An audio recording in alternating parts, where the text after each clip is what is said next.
Assalamualaikum warahmatullahi wabarakatuh. Di sini kami dari kelompok 5 akan mempresentasikan tema yang berjudul Analyzing the Business Case.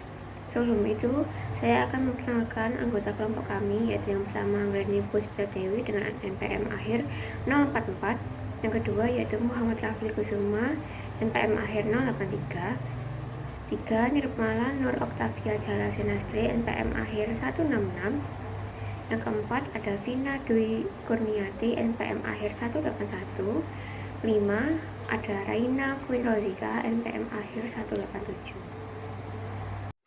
Oke, kita masuk ke materi yang pertama, yaitu membahas tentang strategi planning atau perencanaan strategis. Jadi perencanaan strategis ini merupakan proses mengidentifikasi tujuan, strategi, dan sumber daya jangka panjang organisasi. Nah, rencana strategis ini berfokus melampaui aktivitas sehari-hari dan berfokus pada jangka waktu 3, 5, 10 tahun atau lebih ke depan. Jadi tim IT di sini harus menyediakan sumber daya IT untuk mendukung tujuan strategis jangka panjang perusahaan. Oleh karena itu, manajer IT dan analis sistem harus memahami dan berpartisipasi dalam kegiatan perencanaan strategis. Di sini juga ada beberapa gambaran ya mengenai perencanaan strategis, deskripsi analisis SWOT, dan gambaran peran Departemen IT. Oke, yang pertama ada strategi planning overview.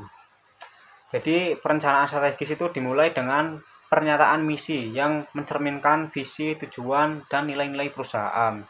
Lalu pernyataan misi itu biasanya berfokus pada tantangan dan tujuan jangka panjang, seperti pentingnya pemangku kepentingan perusahaan dan komitmen terhadap peran perusahaan sebagai warga korporat.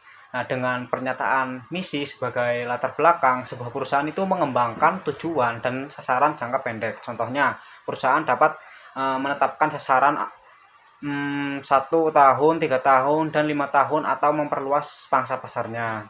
Nah, tujuan juga dapat mencangkup rencana taktis seperti membuat situs web baru dan melatih tim dukungan pelanggan khusus untuk menjawab pertanyaan melalui email. Lalu selanjutnya ada SWOT analysis. SWOT itu merupakan singkatan dari strength, weakness, opportunity, dan threats atau ancaman. Di sini SWOT itu dapat berfokus pada produk atau proyek tertentu, divisi operasional, keseluruhan perusahaan, atau pernyataan misi itu sendiri. Nah, tujuan utamanya itu untuk menghindari pencarian tujuan yang tidak realistis, tidak menguntungkan, dan tidak dapat dicapai. Nah, di sini juga analisis SWOT ini mengkaji sumber daya, teknis, manusia, dan keuangan suatu perusahaan. Contohnya pada gambar yang tertera di PPT itu ada daftar poin menunjukkan contoh kekuatan, kelemahan ya, peluang, dan ancaman umum bagi organisasi yang mempertimbangkan perluasan operasi daring berbasis web mereka sendiri. Oke, materi selanjutnya yaitu kita membahas tentang the role of the IT department. Jadi seorang IT yang berpengalaman itu tahu bahwa perencanaan sangat penting untuk keberhasilan proyek IT. Nah, dan harus dimulai sedini mungkin. Nah, perencanaan yang cermat dapat membantu memastikan bahwa yang pertama, proyek ini itu mendukung strategi bisnis dan kebutuhan operasional secara keseluruhan.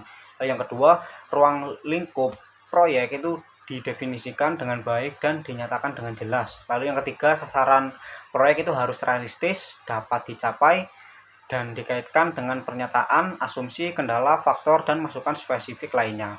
Oke, lalu selanjutnya ada strategi planning tools atau alat perencanaan strategi. Nah, di sini ada beberapa analis itu tetap menggunakan metode berbasis teks tradisional, seperti menggunakan tabel Microsoft Word untuk memberikan struktur dan kejelasan. Sementara yang lainnya itu lebih menyukai seperti menggunakan spreadsheet atau biasanya Excel karena mudah untuk menampilkan prioritas dan tingkat kepentingan relatif dari asumsi perencanaan. Nah, pendekatan yang lebih canggih untuk sekarang ini yaitu menggunakan alat yang bernama case untuk mengidentifikasikan dan mendokumentasikan lingkungan secara keseluruhan. Alat-alat tersebut juga dapat mengintegrasikan berbagai pernyataan, entitas, elemen data, dan model grafis ke dalam suatu struktur keseluruhan. Hasilnya adalah konsistensi yang lebih baik, kualitas yang lebih baik, dan upaya yang jauh lebih sedikit bagi analisis sistem. Oke, next. Oke, selanjutnya kita masuk ke pembahasan selanjutnya, yaitu the business case. Nah, selama fase perencanaan sistem, tim IT itu meninjau permintaan untuk menentukan apakah permintaan tersebut memiliki dasar bisnis yang kuat. Nah, istilah dasar bisnis itu mengacu pada alasan atau pembenaran untuk sebuah proposal. Nah, untuk melakukan peninjauan, analisis itu harus mempertimbangkan misi, tujuan, dan kebutuhan IT di perusahaan secara keseluruhan. Oke, selanjutnya yaitu ada juga sistem request atau permintaan sistem. Nah, di sini titik awal untuk sebagian besar proyek sistem informasi itu disebut sebagai permintaan sistem. Nah, yang mana merupakan cara formal untuk meminta dukungan dari Departemen IT. Nah, permintaan sistem itu dapat mengusulkan peningkatan sistem yang sudah ada, perbaikan masalah, penggantian sistem lama, atau pengembangan sistem informasi baru yang dibutuhkan untuk mendukung kebutuhan bisnis perusahaan saat ini dan di masa yang akan datang. Nah, di sini ada contohnya pada gambar yang terdapat di PPT, ada 6 alasan utama untuk permintaan sistem. Yang pertama yaitu adalah kontrol yang lebih kuat, lalu biaya yang lebih rendah, informasi yang lebih banyak, kinerja yang lebih baik, layanan yang lebih baik kepada pelanggan, dan dukungan yang lebih besar untuk produk dan layanan baru. Berikutnya terdapat permintaan sistem. Bisa dilihat dalam gambar tersebut terdapat 1. Kontrol yang lebih kuat. Sebuah sistem harus memiliki kontrol yang efektif untuk memastikan data aman dan akurat. Ini menjadi semakin penting mengingat banyaknya pelanggan data yang tampaknya terjadi setiap hari. Beberapa kontrol keamanan yang umum mencangkup kata sandi, berbagai tingkat akses penggunaan dan enkripsi, atau pengkodean data untuk menjaganya tetap aman dari pengguna yang tidak sah. Kontrol keamanan berbasis perangkat keras mencangkup perangkat biometrik yang dapat mengidentifikasi seseorang melalui pemindaian retina atau dengan memetakan pola sidik jari. Yang kedua yaitu biaya berkurang. Sistem yang ada saat ini mungkin mahal untuk dioperasikan atau dipelihara sebagai akibat dari masalah teknis, kelemahan desain, atau perubahan tuntunan bisnis. Ada kemungkinan untuk mengadaptasi sistem dengan teknologi yang lebih baru atau meningkatkannya. Di sisi lain, analisis biaya manfaat mungkin menunjukkan bahwa sistem baru akan lebih hemat biaya dan memberikan dukungan yang lebih baik untuk tujuan jangka panjang. 3. Informasi lebih lanjut. Sistem mungkin menghasilkan informasi yang tidak memadai, tidak lengkap, atau tidak mampu mendukung kebutuhan informasi perusahaan yang terus berubah. 4. Performa yang lebih baik. Sistem yang ada saat ini mungkin tidak memenuhi persyaratan performa. Misalnya, sistem bisa merespon lambat terhadap permintaan data pada waktu-waktu tertentu, atau mungkin tidak mampu mendukung pertumbuhan perusahaan. Keterbatasan performa juga terjadi ketika sebuah sistem yang dirancang untuk konfigurasi perangkat keras atau hardware tertentu menjadi usang saat perangkat keras baru diperkenalkan. 5. Layanan yang lebih baik. Permintaan sistem seringkali bertujuan untuk meningkatkan layanan kepada pelanggan atau pengguna di dalam perusahaan. Misalnya mengizinkan investor reksa dana untuk memeriksa saldo rekening mereka di situs web, penyimpanan data, preferensi pelanggan sewa mobil, atau membuat sistem pendaftaran perguruan tinggi secara daring. Semuanya adalah contoh dari penyediaan layanan yang berharga dan peningkatan kepuasan pelanggan. 6. Dukungan lebih untuk produk dan layanan baru. Produk dan layanan baru seringkali membutuhkan jenis atau tingkat dukungan IT yang baru. Seiring dengan masuknya produk-produk baru ke pasar, vendor seringkali mengumumkan bahwa mereka tidak lagi akan memberikan dukungan untuk versi yang lebih lama. Kurangnya dukungan dari vendor akan menjadi pertimbangan penting dalam memutuskan apakah akan melakukan pembaruan atau upgrade atau tidak. Berikutnya, faktor-faktor yang mempengaruhi proyek sistem. Faktor internal dan eksternal memengaruhi setiap keputusan bisnis yang dibuat oleh perusahaan, dan proyek IT tidak terkecuali. Faktor internal, faktor internal ini meliputi 1. Rencana strategis. Rencana strategis perusahaan menetapkan keseluruhan bagi perusahaan dan memiliki dampak yang penting pada proyek-proyek teknologi informasi. Tujuan dan sasaran perusahaan yang memerlukan dukungan TI adalah menghasilkan permintaan sistem dan mempengaruhi prioritas TI. Sebuah rencana strategis yang menekankan teknologi cenderung menciptakan iklim yang menguntungkan untuk proyek-proyek TI yang meluas ke seluruh organisasi. 2. Permintaan pengguna. Karena pengguna semakin bergantung pada sistem informasi untuk melakukan pekerjaan mereka cenderung akan meminta lebih banyak layanan dan dukungan teknologi informasi. Selain itu, pengguna mungkin tidak puas dengan sistem yang ada saat ini karena sulit dipelajari atau kurang fleksibel. Mereka mungkin menginginkan dukungan sistem informasi untuk kebutuhan bisnis yang bahkan belum ada saat sistem tersebut pertama kali dikembangkan. 3. Departemen Teknologi Informasi. Permintaan proyek sistem juga datang dari Departemen Teknologi Informasi itu sendiri. Anggota staf teknologi informasi seringkali memberikan rekomendasi berdasarkan pengetahuan mereka tentang operasional bisnis dan teknologi. Usulan teknologi informasi bisa berupa masalah teknis murni seperti penggantian komponen jaringan tertentu, atau usulan tersebut mungkin lebih berorientasi pada bisnis seperti mengusulkan sistem pelaporan atau pengumpulan data yang baru. 4. Sistem dan data yang ada. Kesalahan atau masalah pada sistem yang sudah ada dapat memicu permintaan untuk proyek sistem. Masalah ini biasanya terjadi pada sistem warisan atau legasi sistem, yaitu sistem yang lebih tua dan kurang canggih secara teknologi. 5. Keuangan perusahaan. Status keuangan suatu perusahaan dapat mempengaruhi proyek sistem. Jika perusahaan sedang mengalami masa sulit, proyek tersebut bisa ditunda hingga tersedia lebih banyak uang tunai untuk membiayai proyek. Di sisi lain, jika perusahaan sedang menikmati kesuksesan finansial, keputusan untuk memulai proyek baru mungkin lebih mudah dibuat. Selanjutnya terdapat faktor-faktor eksternal meliputi 1. Teknologi. Perubahan teknologi adalah kekuatan utama yang mempengaruhi bisnis dan masyarakat secara umum. Sebagai contoh, pusatnya pertumbuhan telekomunikasi ditambah dengan peningkatan gaya komputerisasi dan miniaturisasi komponen elektronik secara terus-menerus telah menciptakan industri dan teknologi baru, termasuk menjamurnya smartphone dan ekosistem aplikasi. Kedua, ada pemasok. Dengan pertumbuhan pertukaran data elektronik atau EDI, hubungan dengan pemasok menjadi sangat penting. 3. Pelanggan atau customer sangat penting bagi bisnis apapun. Sistem informasi yang berinteraksi dengan pelanggan biasanya mendapatkan prioritas utama.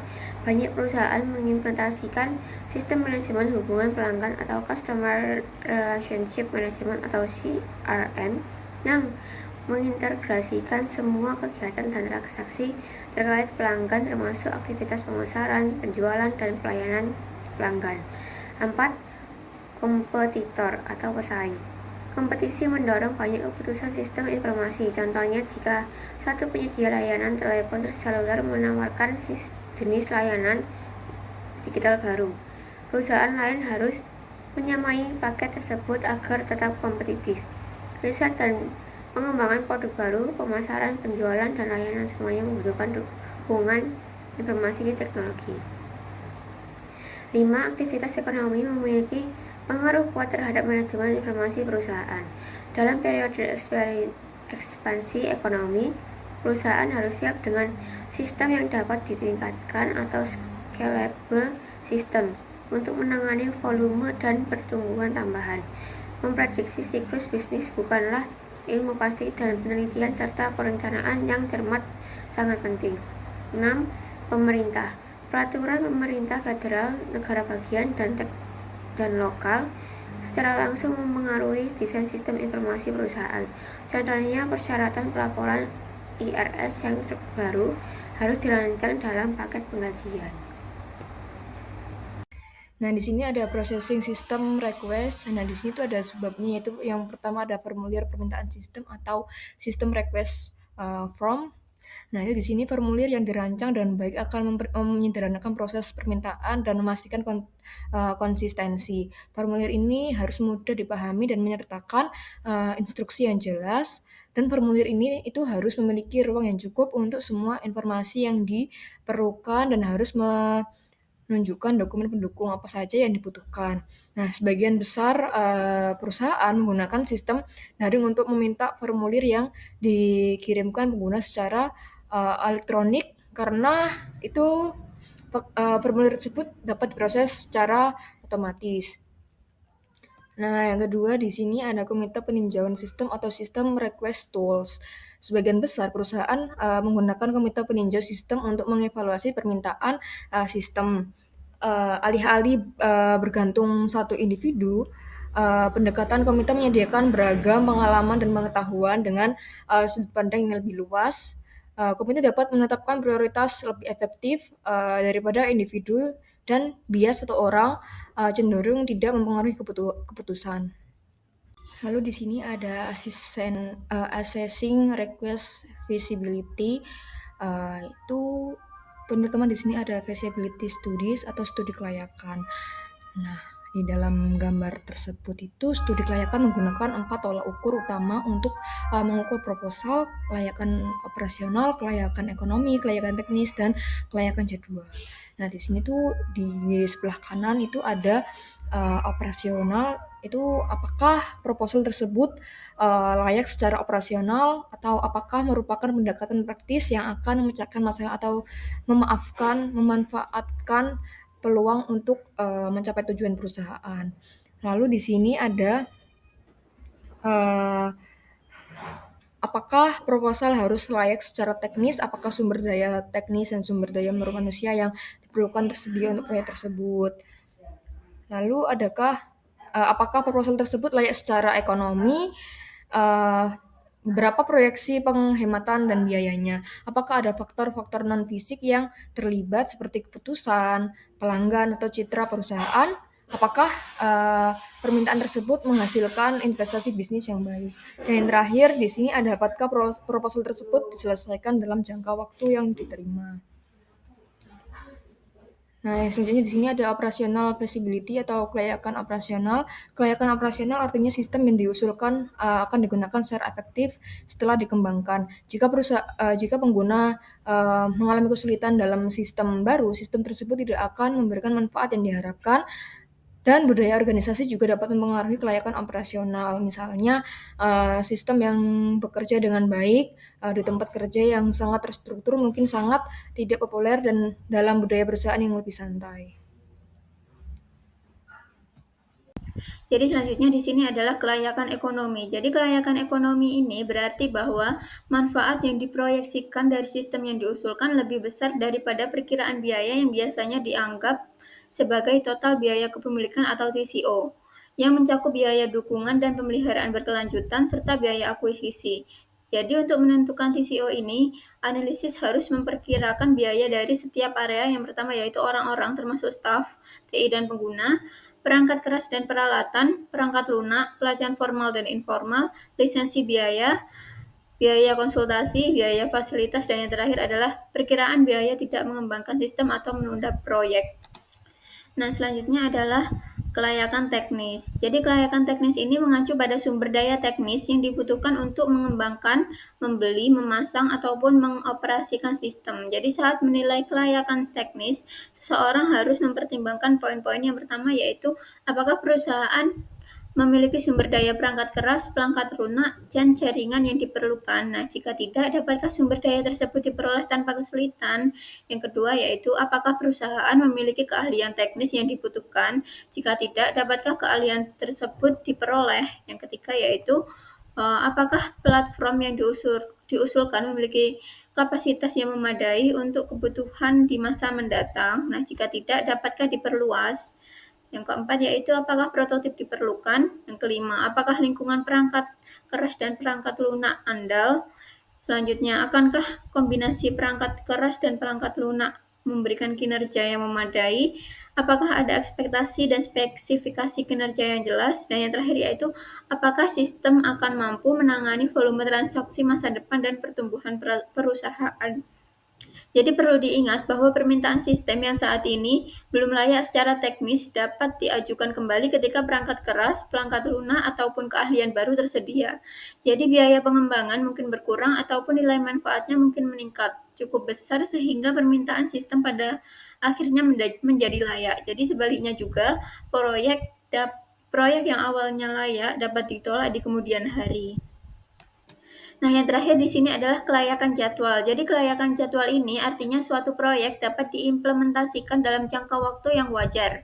Jadi, saat menilai kelayakan jadwal, seorang analisis sistem harus mempertimbangkan interaksi antara waktu dan biaya. Misalnya, mempercepat jadwal proyek mungkin membuat proyek tersebut lebih layak tetapi jauh lebih mahal. Nah, selanjutnya di sini adalah setting priorities atau pengaturan prioritas.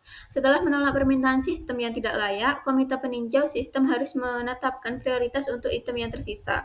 Jika perangkat lunak digunakan sebagai bagian dari proses peninjauan, permintaan tersebut mungkin sudah diurutkan sebagian ataupun seluruhnya. Jadi prioritas yang tertinggi diberikan kepada permintaan proyek yang memberikan manfaat terbesar dengan biaya terendah dan dalam waktu tersingkat. Namun banyak faktor yang memengaruhi evaluasi proyek. Di sini yang pertama adalah prioritas dinamis. Jadi perlu dicatat bahwa banyak proyek bersifat dinamis. Misalnya, proyek mengadopsi metodologi agile rentan terhadap perubahan cepat di sepanjang siklus pengembangan sistem. Perubahan ini dapat menyebabkan perubahan prioritas permintaan.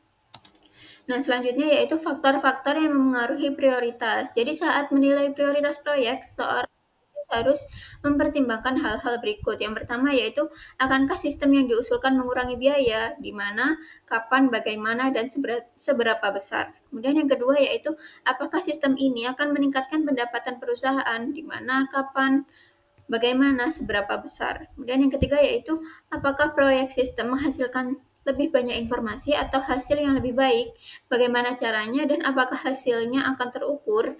Yang keempat, apakah sistem akan melayani pelanggan dengan cara yang lebih baik. Yang kelima, apakah sistem ini memberikan manfaat lebih baik bagi organisasi. Yang keenam, dapatkah proyek dilaksanakan dalam jangka waktu yang wajar, berapa lama hasilnya akan bertahan. Kemudian yang terakhir yaitu, apakah sumber daya keuangan manusia dan teknis diperlukan tersedia. Jadi hanya sedikit proyek yang akan mendapatkan skor tinggi di semua aspek. Beberapa proposal mungkin tidak mengurangi biaya, tetapi akan menyediakan fitur-fitur penting. Sistem lain mengurangi biaya operasional. Jadi secara substansial, tetapi membutuhkan pembelian atau sewa perangkat keras tambahan. Beberapa sistem mungkin akan sangat diinginkan, tetapi membutuhkan beberapa tahun untuk pengembangan sebelum menghasilkan manfaat yang signifikan. Nah, selanjutnya di sini ada proyek diskresioner dan non-diskresioner. Jadi untuk proyek yang manajemen mempunyai pilihan dalam mengimplementasikannya disebut proyek diskresioner, dan proyek yang tidak memiliki pilihan disebut dengan proyek non-diskresioner. Nah, untuk membuat laporan baru untuk pengguna merupakan contoh proyek diskresioner, dan menambahkan laporan yang diwajibkan oleh Undang-Undang Federal merupakan contoh proyek non-diskresioner. Nah, selanjutnya di sini adalah preliminary investigation. Seorang analisis sistem melakukan investigasi awal untuk mempelajari permintaan sistem dan merekomendasi tindakan spesifik. Setelah mendapatkan otorisasi untuk melanjutkan analisis berinteraksi dengan manajemen, pengguna, dan pemangku kepentingan lainnya. Jadi analisis mengumpulkan fakta tentang masalah atau peluang, ruang lingkup dan kendala proyek, dan manfaat proyek, serta perkiraan waktu dan biaya pengembangan. Hasil akhir dari investigasi awal adalah laporan kepada manajemen. Nah, di sini yang pertama adalah perencanaan investigasi awal. Jadi sebelum memulai investigasi awal, penting untuk memberitahu orang-orang tentang investigasi tersebut dan menjelaskan tentang peran analisis sistem. Pertemuan dengan manajer kunci, pengguna, dan pemangku kepentingan lainnya seperti staf TI harus dijadwalkan untuk melaksanakan proyek, menjelaskan peran dan tanggung jawab, menjawab pertanyaan, serta mengundang komentar. Komunikasi interaktif dengan pengguna dimulai pada tahap ini dan berlanjut selama proses pengembangan. Jadi saat berinteraksi dengan pengguna, gunakan kata masalah dengan hati-hati karena memiliki arti yang negatif. Ketika pengguna ditanya tentang masalah, beberapa orang akan menekankan tentang keterbatasan sistem saat ini. Alih-alih fitur atau peningkatan baru yang diinginkan, sebaliknya alih-alih berfokus pada kesulitan. Ajukan pertanyaan kepada pengguna tentang kemampuan tambahan yang ingin mereka miliki. Pendekatan ini menyoroti cara-cara untuk meningkatkan pekerjaan pengguna, memberikan pemahaman yang lebih baik tentang operasi, dan pembangunan hubungan yang lebih baik dan lebih positif dengan penggunanya. Selanjutnya, melakukan investigasi awal. Sebelumnya, selama penyelidikan awal ini, seorang analis sistem biasanya mengikuti serangkaian langkah seperti yang ditunjukkan pada gambar 2.14. Prosedur yang tepat bergantung pada sifat permintaan, ukuran proyek, dan tingkat urgensi. Untuk yang pertama, ada memahami masalah atau peluang. Nah, langkah pertama ini adalah memahami dengan jelas apa masalah yang sedang dihadapi oleh perusahaan atau peluang apa yang bisa dimanfaatkan. Misalnya dalam akuntansi, apakah sistem pencatatannya masih manual sehingga lambat, atau adakah peluang menggunakan software akuntansi agar lebih cepat? Lalu yang kedua, menentukan ruang lingkup proyek dan batasan. Setelah tahu masalahnya, kita harus menentukan sejauh mana proyek ini akan dijalankan dan apa saja sih batasannya. Nah, contohnya aja sistem akuntansi yang dibuat hanya untuk keuangan dan persediaan, bukan untuk seluruh departemen. Batasan bisa berupa anggaran, waktu, ataupun kemampuan SDM. Lalu selanjutnya ada mengumpulkan fakta atau fact finding. Nah, tahap ini dilakukan untuk mengumpulkan informasi nyata terkait sistem berjalan. Caranya, yang pertama, menganalisis bagian organisasi dengan melihat alur kerja dan siapa saja yang terlibat. Lalu yang kedua, meninjau dokumentasi dengan memeriksa laporan, formulir, hingga catatan transaksi. Lalu yang keempat ada mengamati operasi dengan melihat langsung proses pencatatan akuntansi yang sedang berlangsung. Lalu yang terakhir membuat survei pengguna dengan menanyakan kebutuhan dan kendala dari karyawan bagian keuangan ataupun akuntansi. Nah, lalu yang keempat ini mempelajari kegunaan biaya manfaat dan jadwal. Informasi yang sudah terkumpul kemudian dipelajari lebih dalam. Yang pertama, apakah sistem ini mudah digunakan atau usability, lalu berapa biaya yang dibutuhkan, lalu apa saja manfaat yang bisa diperoleh, misalnya laporan lebih cepat, akurat, hemat tenaga kerja, lalu berapa lama waktu atau jadwal yang diperlukan untuk membuat sistem ini. Lalu yang kelima, mengevaluasi kelayakan atau feasibility. Langkah terakhir ini mengevaluasi apakah proyek ini layak dijalankan atau tidak. Maka dari itu kita melihat dari 4 sisi. Yang pertama, bagian operasional, apakah sistem benar-benar bisa digunakan oleh bagian akuntansi.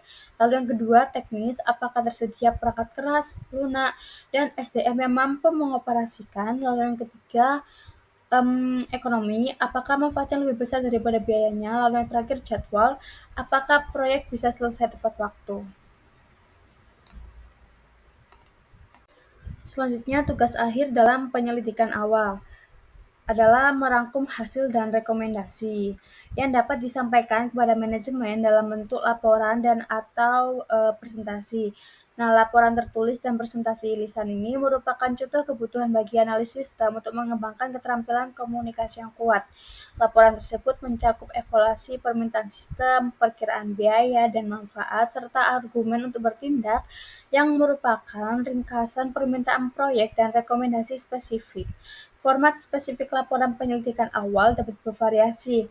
Laporan tipikal mungkin terdiri dari bagian-bagian berikut. Untuk yang pertama ada pengantar, yang dimana bagian pertama ini merupakan ringkasan laporan. Pengantar ini berisi deskripsi singkat tentang sistem, nama orang ataupun kelompok yang melakukan penyelidikan, dan nama orang ataupun kelompok yang menginisiasi penyelidikan. Lalu ada ringkasan permohonan sistem. Nah, ringkasan ini menjelaskan dasar dari permohonan sistem. Lalu selanjutnya ada temuan. Nah, bagian temuan ini berisikan hasil penyelidikan awal termasuk deskripsi ruang lingkup proyek, batasan, dan kelayakan. Lalu ada rekomendasi yang merupakan ringkasan permintaan proyek dan rekomendasi spesifik, yang dimana manajemen akan mengambil keputusan akhir, tetapi masukan dari Departemen IT merupakan faktor penting. Lalu peran proyek. Nah, bagian ini mencantumkan orang-orang yang akan berpartisipasi dalam proyek serta menjelaskan peran masing-masing. Lalu ada perkiraan waktu dan biaya, yang dimana bagian ini menjelaskan biaya pengadaan dan pemasangan sistem, serta total biaya kepemilikan selama masa pakai sistem. Nah, biaya tak berwujud ini juga harus dicatat. Sekian presentasi dari kelompok 5. Apabila ada kesalahan kata mohon dimaafkan. Wassalamualaikum warahmatullahi wabarakatuh.